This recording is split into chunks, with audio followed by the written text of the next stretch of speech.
Praise the Lord. आज की सुबह के लिए प्रभु यीशु मसीह का धन्यवाद हो कि परमेश्वर ने अनुग्रह दिया अपनी सेवा महिमा आराधना करने का। प्रियो, एक बहुत महत्वपूर्ण वचन पर आज परमेश्वर के वचन से हम लोग चर्चा करेंगे, सीखने जा रहे हैं। और आज हमारा विषय होगा अपनी सामर्थ को पहचाने। हमारा विषय है अपनी सामर्थ को पहचाने, अपनी शक्ति को पहचाने, अपनी सामर्थ को पहचाने। इस विषय पर, इस वचन पर, परमेश्वर के वचन से हम लोग बातें करेंगे। दरअसल परमेश्वर ने प्रत्येक मनुष्य और पशु पक्षी को अपने बचाव की शक्ति दिया है। अगर हम देखें, इंसान को देखो या किसी प्रकार के जानवरों को देखो, पशु पक्षियों को देखो, तो उनके पास परमेश्वर ने एक विशेष प्रकार की शक्ति दिया है। जब कभी शत्रु उन पर हमला करता है तो उनके पास बचाव के लिए कुछ ऐसी शक्ति है, ऐसे साधन है जिसके जरिए वे अपना बचाव करते हैं और अपने दुश्मनों से वे लड़ लेते। तो ऑलरेडी परमेश्वर ने एक शक्ति हर एक मनुष्य को दिया गया है। लेकिन जब हमें अपनी शक्तियों का पता नहीं चलता, मेरी शक्ति कौन सी, मेरे पास कौन सामर्थ्य है, जब हमें अपनी शक्तियों का पता नहीं रहेगा तो हम नाश हो सकते हैं। जी हां, हम नाश हो सकते हैं। इसलिए जरूरी है कि मेरी शक्ति कौन सी, मेरी सामर्थ्य कौन सी है। हर एक पशु अपनी शक्ति को जानता है, हर एक मनुष्य अपनी शक्ति को जानता है, पर क्या विश्वासी अपनी शक्तियों को जानते हैं? क्या प्रभु का भय मानने वाले, परमेश्वर के पीछे चलने वाले लोग क्या अपनी शक्तियों के विषय में जानते हैं कि परमेश्वर ने मुझे कौन सी सामर्थ्य दे के रखा है और परमेश्वर ने मुझे कौन सी शक्ति दे के रखा है? नहीं जानोगे तो यह बात पक्की है कि आप लड़ोगे नहीं, और लड़ोगे नहीं तो नाश हो जाएंगे। इसे जानना हमारे लिए बहुत जरूरी है। शैतान उन सब मनुष्यों को हरा रहा है जिनको अपनी शक्तियां पता नहीं है। जिनको अपनी शक्तियां पता नहीं है, उन सभियों को शैतान हरा रहा है। आज हम जहां देखते वहां लोग रो रहे हैं, टूटे पड़े हुए हैं, समस्याओं में हैं, पीड़ाओं में हैं। ये तमाम वे लोग हैं जो शैतान के द्वारा सताए जा रहे हैं। शैतान उन पर अपने आक्रमण कर रहा है, अपने हमले कर रहा है। उसकी वजह यह है कि वो लोग अपनी शक्तियों के बारे में जान नहीं पा रहे। उनको पता नहीं है कि मेरे पास ये शक्ति है और मैं इससे लड़ सकता हूं, और वे यूज नहीं कर पा रहे अपनी शक्तियों को, अपनी सामर्थ्य को वो यूज नहीं कर पा रहे हैं। इसलिए शैतान उनको हरा रहा है। बाइबल का एक वचन इस प्रकार से कहता है, नीति वचन अध्याय 24 और वचन 10, प्रोवर्ब चैप्टर 24 एंड वर्स 10 ऐसा कहता है, यदि तू विपत्ति के समय साहस छोड़ दे तो तेरी शक्ति बहुत कम है। जी हां, लिखा है वचन में, यदि तो विपत्ति के समय साहस छोड़ दे तो तेरी शक्ति बहुत कम है। दरअसल ये एक मानवीय कंडीशन है ये। जी हां, ये इंसानी कंडीशन है जहां पर ऐसे बहुत सारे लोग आपको मिलेंगे जो विपत्ति के दौरान, जब उनके जीवन में बड़े बड़े संकट आते हैं और उन संकटों के दौरान वे साहस छोड़ देते हैं कि अब क्या होगा, अब मेरा क्या होगा, मेरे परिवार का क्या होगा, मेरे लोगों का क्या होगा, मेरे काम का क्या होगा, मेरे फ्यूचर का क्या होगा। विपत्ति आती है। विपत्ति अलग अलग स्वरूप में आती है। जैसे कि अगर विद्यार्थी कोई है, स्टूडेंट कोई है, उन्हें लगता है कि अब तो मैं फेल होने वाला हूं, और उन्हें लगता है कि फेल के डर से मेरा साल गया, मेरा लाइफ गया, मेरा फ्यूचर गया। वे डर जाते हैं। लिखा है वचन में, अगर तू विपत्ति के समय साहस छोड़ दे तेरी शक्ति बहुत कम है। किसी को लगता है मेरे जॉब जाने वाली है, शक्ति बहुत कम है, साहस छूट गया। किसी को लगता है मैं फैमिली से आज सब हमेशा के लिए अलग होने वाला हूं, साहस कम है आपका। इसलिए हमें इस बात को समझने की आवश्यकता है कि संकट जैसे भी हो, जिस प्रकार से हो, उसमें हमें अपनी शक्ति को नहीं खोना चाहिए। शक्ति हमारे पास बहुत कम हो जाती है क्योंकि हम टूट रहे होते हैं। जी हां, विपत्ति के समय साहस छोड़ दे शक्ति बहुत कम है। जो हमारे भीतर की शक्ति, चाहे वो आत्मिक हो, भौतिक हो, वो शक्ति बहुत कम है। जब आप लड़ाई नहीं लड़ पा रहे हो, समस्याओं से नहीं जूझ पा रहे हो, आप रोज प्रतिदिन हार रहे हो, गिर रहे हो, टेंशन में आ रहे हो, पीड़ाओं में आ रहे हो, तो आपके अंदर शक्ति बहुत कम है। जबकि मैंने बताया कि परमेश्वर ने हर व्यक्ति को एक ऐसी शक्ति दिया है जो अपना बचाव खुद स्वयं कर सकता है। और इसी बात को समझने के लिए तो आज हम इस विषय को समझ रहे हैं कि अपनी सामर्थ्य को पहचाने। परमेश्वर चाहता है कि हम अपनी सामर्थ्य को पहचाने। देखिए, परमेश्वर ने पहले ही हमें सामर्थ्य दे के रखा है। एक आत्मिक संदर्भ में मैं बात कर रहा हूं। परमेश्वर ने पहले ही आपको एक बहुत बड़ी सामर्थ्य देके रखा है, पहले से ही है। कैसे है? देखिए, लूका 10वां अध्याय हम लोग चलेंगे, पढ़ेंगे। लूका उसका 10वां अध्याय और वचन 19 पढ़ेंगे। वचन 19 इस प्रकार से कहता है, देखो मैंने तुम्हें सांपों और बिच्छुओं को रौंदने का और शत्रु की सारी सामर्थ पर अधिकार दिया है, और किसी वस्तु से तुम्हें कुछ हानि ना होगी। हालेलुया। वचन कह रहा है कि परमेश्वर ने हमें सांप और बिच्छुओं को रौंदने का अधिकार दिया है। तमाम वे जंगली प्राणी, दुष्ट बातें यदि आप पर आक्रमण करेंगे तो आपके पास पहले से अधिकार दिया गया है उनको रौंदने का। आगे लिखा है, शत्रु की सारी सामर्थ पर अधिकार दिया है, पहले से ही है। शत्रु की जितनी भी सामर्थ है, जितनी भी पावर है, उन सबको हराने का अधिकार परमेश्वर ने आपको दिया है। और लिखा है, किसी भी वस्तु से तुम्हें कोई हानि नहीं होगी। ये कब मिला है हमें? ये शक्ति कब मिली है? ये सामर्थ कब मिली है हमें? जब हम उस पर विश्वास करते हैं, जब हम उद्धार को पाते हैं, तब परमेश्वर ने यह सामर्थ हमें दे के रखी है। मैं आपको बताना चाहता हूं, जब हम उद्धार पाते हैं तो बाय डिफॉल्ट वो सामर्थ हम में आ जाती है। यस, ये आत्मिक सामर्थ की बात कर रहा हूं। बाय डिफॉल्ट आपके अंदर आ जाती है वो सामर्थ जब आप उद्धार को प्राप्त कर लेते हैं, जब आप परमेश्वर के द्वारा उस मुक्ति को प्राप्त कर लेते हैं, तो ये सामर्थ आपके अंदर है, सांप और बिच्छुओं को रौंदने की और शत्रु की सारी सामर्थ को, अधिकार को हरा देने की। वो सामर्थ पहले से ही परमेश्वर ने आपके अंदर दे के रखा है। भजन संहिता 84 अध्याय और वचन 5 इस प्रकार से कहता है, साम 84 एंड वर्स 5 कहता है, क्या ही धन्य है वह मनुष्य जो तुझसे शक्ति पाता है और वे उनको सियोन की सड़क की सुधि रहती है। लिखा है वचन में, धन्य है वो व्यक्ति, मनुष्य जो परमेश्वर से शक्ति प्राप्त करता है। आप धन्य हैं यदि आपका उद्धार हुआ है, यदि आपने परमेश्वर को, प्रभु यीशु मसीह को ग्रहण किया है। मैं बताना चाहता हूं, आप धन्य हैं क्योंकि आपने परमेश्वर से एक विशेष शक्ति को प्राप्त किया है। हमने लूका पढ़ लिया है 10:19 में कि तुम्हें परमेश्वर ने शत्रु की सारी शक्तियों पर सामर्थ दिया है, सांप और बिच्छुओं को रौंदने की सामर्थ दिया है, और तुम्हें किसी चीज की हानि नहीं होगी। ये बाय डिफॉल्ट दिया आपके अंदर में। हालेलुया। खुश हो जाइए, आनंदित हो जाइए कि वो सामर्थ परमेश्वर ने आपके अंदर पहले से ही डाल के रख दिया है। हमें याद नहीं आ रहा, हम ढूंढ रहे वो कौन सी सामर्थ है कि मैं लड़ूं ये महामारी से, ये बीमारी से, ये गरीबी से, ये लाचारी से, ये समस्याओं से, ये हमारे फेल होने की बातों से मैं कैसे लड़ूं। ढूंढो अपनी सामर्थ को, अपनी सामर्थ को पहचानो। परमेश्वर ने ऑलरेडी पहले से वो सामर्थ आपके अंदर दिया है, आओ उसका यूज करें। ये सामर्थ जो आती है ना हमारे अंदर, ये हमारी तरफ से नहीं है। कोई ऐसे कहते हैं, कोई लोग ऐसे कह सकते हैं आज की, भाई मैं तो मेरी बुद्धि से यहां तक आया हूं, मैंने लड़ लिया, मेरे अपनी शक्ति से यहां तक आया हूं और मैं उसके ऊपर जीत लिया, मेरे खान पान की वजह से मैंने रोगों पर विजय प्राप्त किया। कोई कहता है मैंने इसकी वजह से ये प्राप्त किया, उसकी वजह से वो प्राप्त किया। नहीं, ये सामर्थ आपकी नहीं है। कहीं ऐसा ना हो कि कोई व्यक्ति खुद की शक्ति पर घमंड कर बैठे, खुद के कर्मों पर घमंड कर बैठे। दूसरा कुरिन्थियों 4:7 कहता है, पता लगना चाहिए हमें कि ये सामर्थ हमारी ओर से नहीं, ये सामर्थ परमेश्वर की ओर से है। हालेलुया। वचन लिखा है ऐसा, दूसरा कुरिन्थियों 4 अध्याय और वचन 7, परंतु हमारे पास यह धन मिट्टी के बर्तनों में रखा है। अब सुनिए कि यह असीम सामर्थ हमारी ओर से नहीं वरन परमेश्वर की ओर से ठहरे। परमेश्वर की ओर से ठहरे। ये सामर्थ हमारी ओर से नहीं है। हमें याद होना चाहिए ये मेरी तरफ से नहीं है, मेरी शक्ति के कारण नहीं हो रहा सब कुछ, ये परमेश्वर की ओर से है। परमेश्वर की ओर से हमारी सामर्थ का जो स्रोत है, सोर्स है, वो हमारा परमेश्वर है।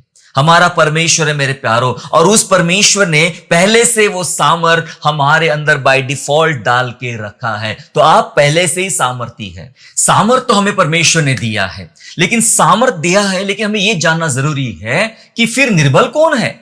जब सामर्थ ऑलरेडी परमेश्वर ने बाय डिफॉल्ट हमारे अंदर डाल के रखा है और उसका सोर्स, उसका स्रोत स्वयं परमेश्वर है, तो फिर निर्बल कौन है? कौन वे लोग हैं जो अपने आप को निर्बल समझते हैं, कमजोर पड़ जाते हैं, शैतान उनको हरा रहा है, शैतान उनको गिरा रहा है और अपने परिस्थितियों में वो बार बार डर जा रहे हैं, भयभीत हो जा रहे हैं। वे निर्बल कौन है? फिर उन निर्बल लोगों के बारे में भी बाइबल हमें कुछ बताती है और हमें जानने की जरूरत है। प्यारो, वो निर्बल कौन है मैं आपको बताना चाहता हूं। देखो, जो अपनी हालत से परिस्थिति की तुलना करता है वो निर्बल है। जो अपनी हालत से परिस्थिति की तुलना करता है, मतलब अपने हालत को देख लेता है कि मैं कैसा, मैं कितना कमजोर हूं, यहां की हालत कैसी है, और ये देखते हुए सामने वाली परिस्थिति को वो भाप लेता है, उसकी तुलना करता है कि अब तो मैं लड़ ही नहीं पाऊंगा, अब तो मैं जीत ही नहीं पाऊंगा। तब वो जो ऐसा सोच लेता है, अपनी हालत से परिस्थिति की तुलना कर लेता है, दरअसल वह व्यक्ति एक निर्बल व्यक्ति है। जी हां, वो एक निर्बल व्यक्ति है, आत्मिक रूप से भी और भौतिक रूप से भी वह एक निर्बल व्यक्ति है। निर्बल वो है मेरी नजर में जो विश्वास में कमजोर है, परमेश्वर पर विश्वास में कमजोर है, वो व्यक्ति निर्बल है। क्योंकि निर्बल व्यक्ति विश्वास नहीं कर सकता, और जो विश्वास करता है वो निर्बल होता नहीं है, वो पराक्रमी होता है, वो सामर्थी होता है, वो सामर्थ को महसूस करता है। जब कभी आप अपने जीवन में निराशाओं को देख रहे हैं, निर्बलताओं को देख रहे हैं और अपनी सामर्थ को कम आप देख रहे हो, तो जांचो कहीं आपका विश्वास कमजोर तो नहीं पड़ रहा है, कहीं आप प्रभु यीशु मसीह को जानने में और समझने में ज्यादा कमजोर तो नहीं हो रहे हैं। इस कारण हो सकता है कि आपके भीतर की शक्ति, आपके भीतर की सामर्थ घट रही हो और भीतर की शक्ति कम हो रही हो। मैं कुछ उदाहरण आपको बताना चाहता हूं जहां आपको ये लोग मिलेंगे जहां पर लोग निर्बल महसूस करते हैं।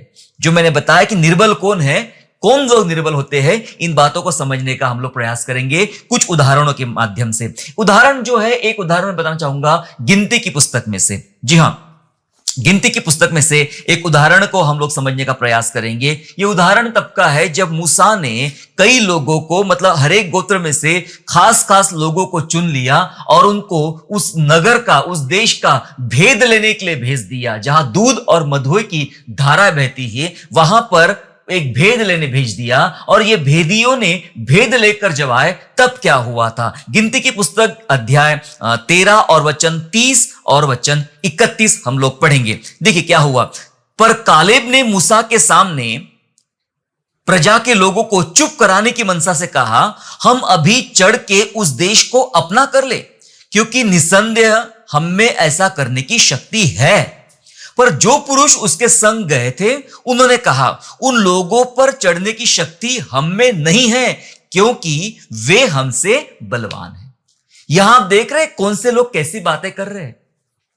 कालेब के अलावा और भी मुख्य मुख्य लोग जो अलग अलग कुलों में से चुने गए थे और उनको भेजा गया था, और लोग निराशावादी बातें कर रहे हैं, नकारात्मक बातें कर रहे कि वहां के लोग हट्टे कट्टे हैं, ऊंचे हैं, वहां के फल ऐसे हैं, वहां के पहाड़ ऐसे हैं, वो हमसे बलवंत है, हम जीत नहीं पाएंगे। लेकिन कालेब का स्टेटमेंट 30वें वचन में यह है, हम अब भी उसको अपना सकते हैं, मतलब अभी हम उस पर चढ़ाई कर सकते हैं, अभी हम उसको जीत सकते, क्योंकि ऐसा करने की हम में अभी शक्ति है।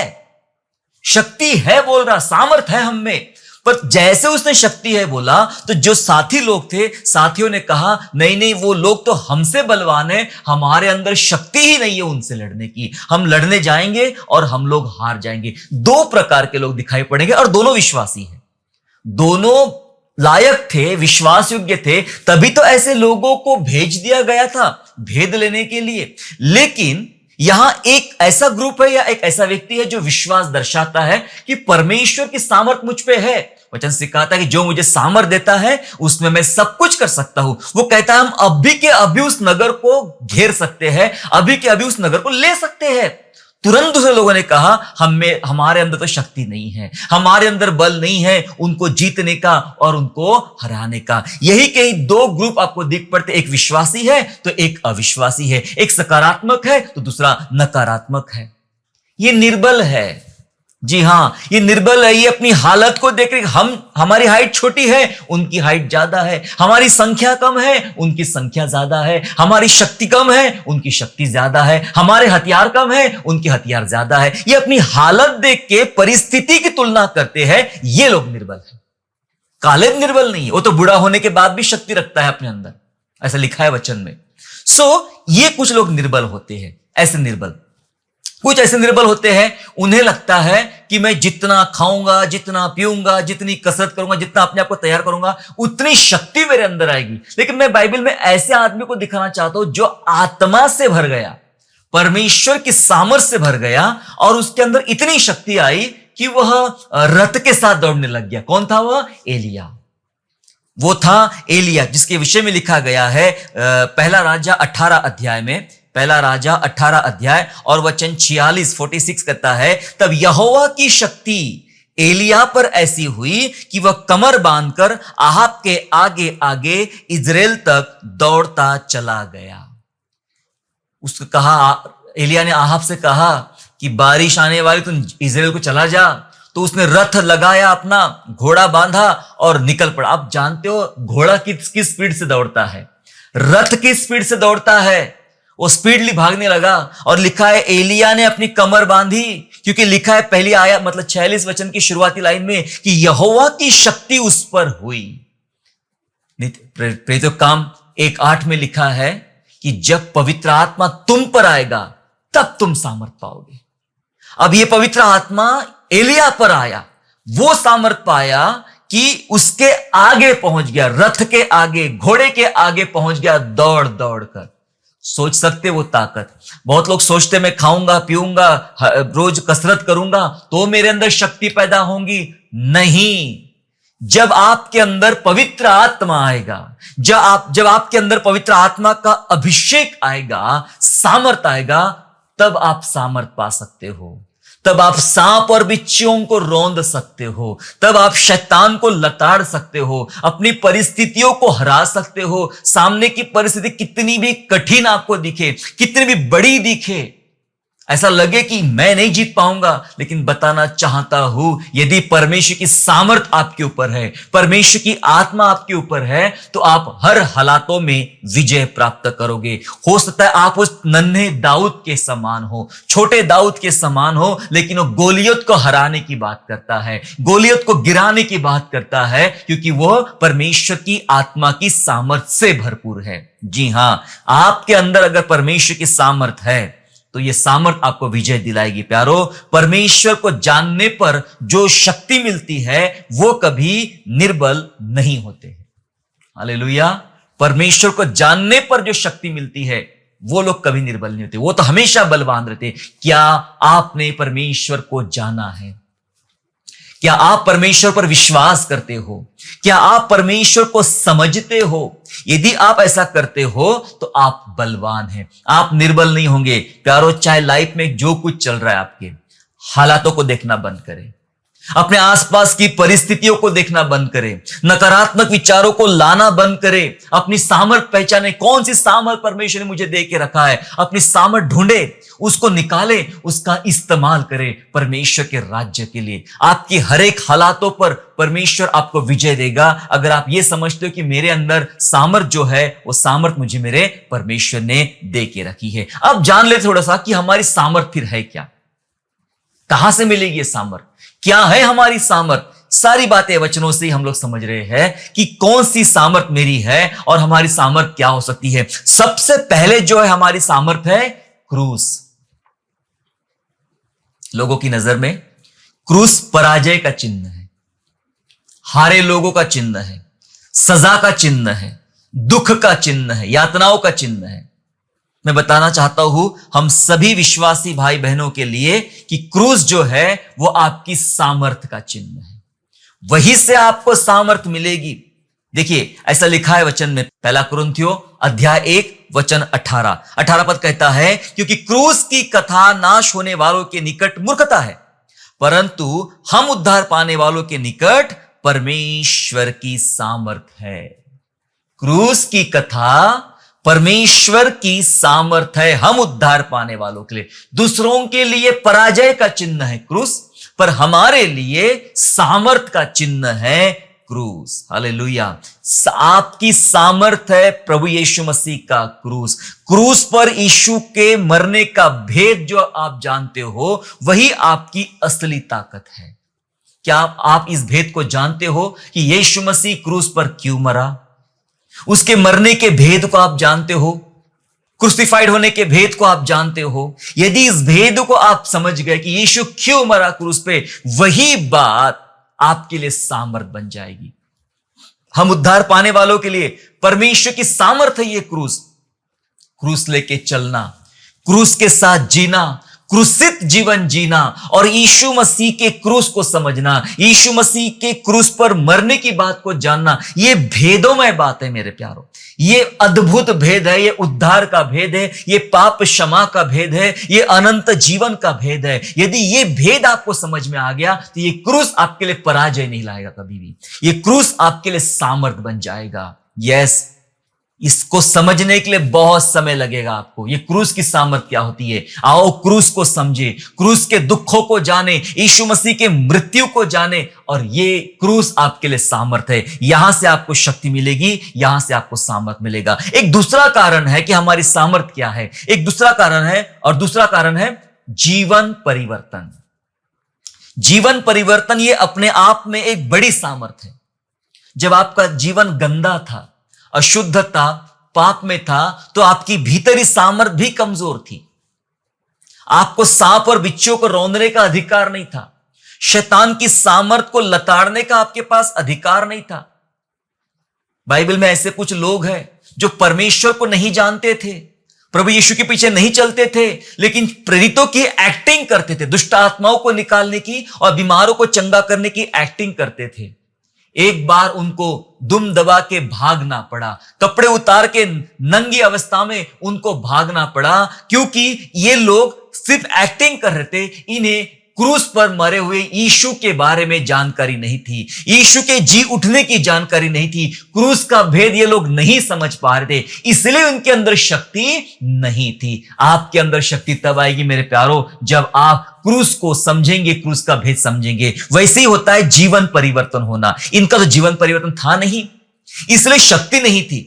लेकिन जिसका जीवन परिवर्तित हो जाता है, जिसका जीवन बदल जाता है, उसके जीवन में अपने आप एक महान शक्ति आ जाती है। देखो शक्ति कैसी आती है, प्रेरितों के काम अध्याय 19 में पढ़ेंगे।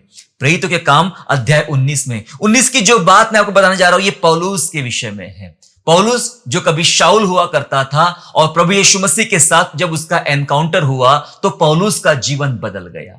इससे पहले पौलुस के पास नॉलेज है, ज्ञान है, सब कुछ है, लेकिन पवित्र आत्मा की सामर्थ उसके पास नहीं है, पवित्र आत्मा का अभिषेक उसके पास नहीं है। लेकिन जब उसका जीवन परिवर्तित हो जाता है, ट्रांसफॉर्म हो जाता है, बदल जाता है, तब उसके अंदर वो सामर्थ, परमेश्वर की सामर्थ काम करना शुरू हो जाता है। प्रेरितों के काम 19वां अध्याय 11 और 12 पद पढ़ेंगे। लिखा है, और परमेश्वर पौलुस के हाथों से सामर्थ के अनोखे काम दिखाता था, यहां तक कि रुमाल और अंगोछे उसकी देह से छुलवाकर बीमारों पर डालते थे, और उनकी बीमारियां जाती रहती थी, और दुष्ट आत्माएं उनमें से निकल जाया करती थी। एक ऐसा व्यक्ति जो कभी बिगड़ा हुआ था, अधर्म में जीता था, लेकिन जैसे प्रभु यीशु ने उसका उद्धार किया, उसका जीवन परिवर्तन हो गया, उसके अंदर एक सामर्थ परमेश्वर ने डाल दिया। मैंने पहले ही बताया था, ये बाय डिफॉल्ट हमारे अंदर डाली जाती है तब जब हम उद्धार प्राप्त करते हैं। हम उसके अंदर सामर्थ डाल दी गई, और परमेश्वर पौलुस के हाथों से बड़े बड़े चिन्ह, चमत्कार और अद्भुत काम करता रहा।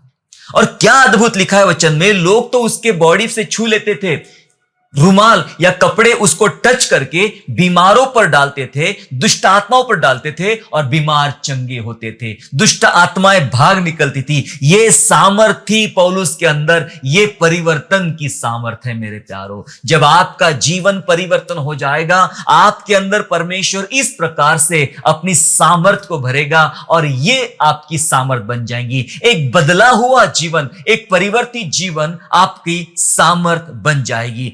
यस, जिनका जीवन बदला वो प्रभु के लिए इस्तेमाल होते रहते हैं। हालेलुया। यदि आपका जीवन बदला तो परमेश्वर आपके अंदर भी वो सामर्थ देगा और आपको भी अपनी महिमा के लिए इस्तेमाल करेगा।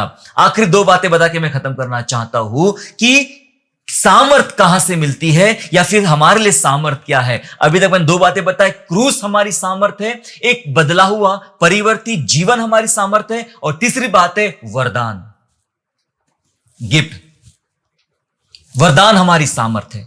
यदि आपको परमेश्वर ने वो वरदान दिया है तो ये अपने आप में एक सामर्थ है। ये खाना खाने से नहीं मिलती है, ये दवाइयां खाने से नहीं मिलती है, एक्सरसाइज करने से नहीं मिलती है, दीर्घायु के लिए जो कुछ आप करते उससे नहीं मिलती है।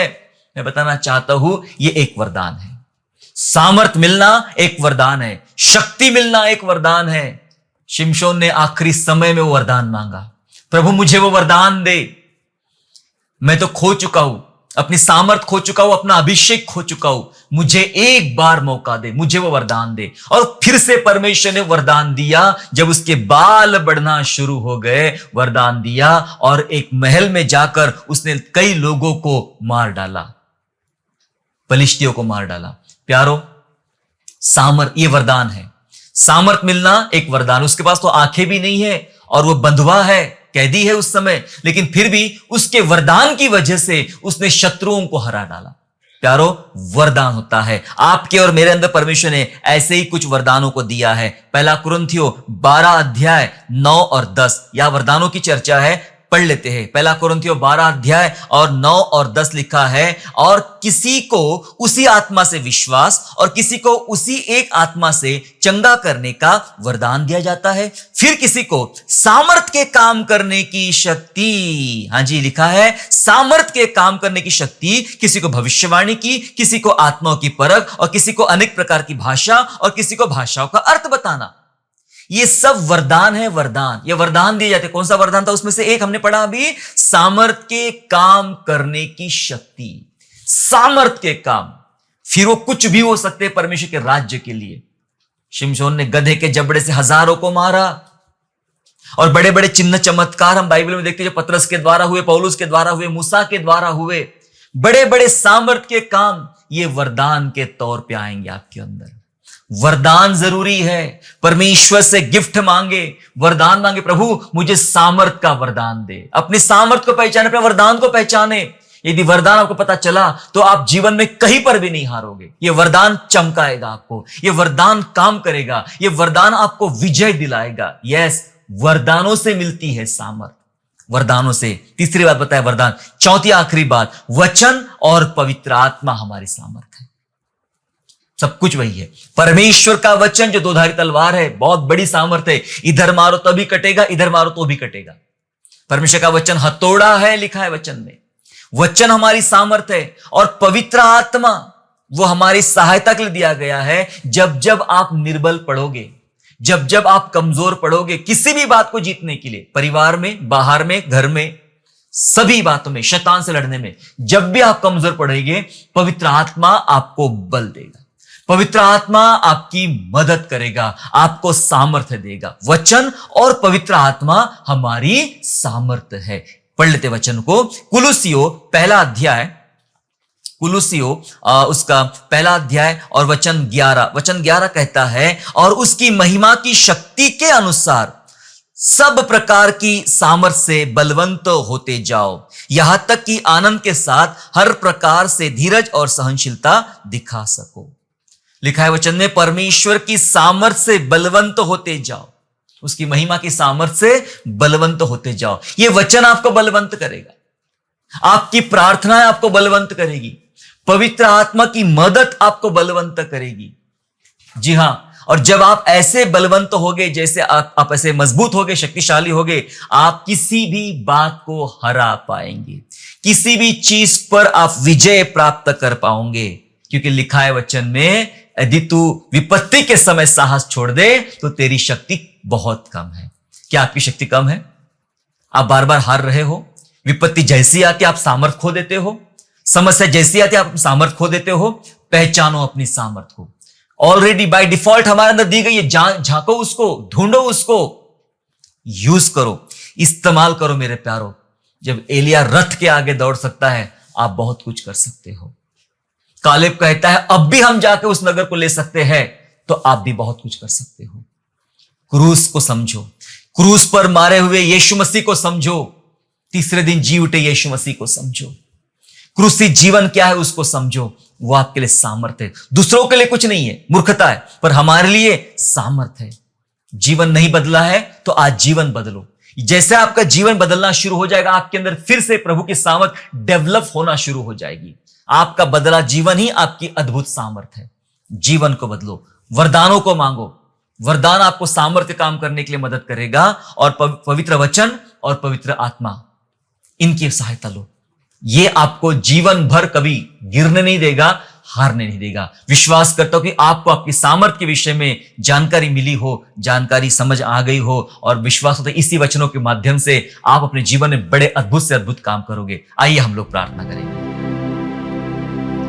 स्वर्गीय पिता प्रभु जी, आपका हम धन्यवाद करते हैं, हम आपकी स्तुति करते हैं। पिता परमेश्वर यीशु मसीह के नाम से आपको धन्यवाद करते प्रभु जी कि आपने हमें सिखाया सामर्थ्य क्या है।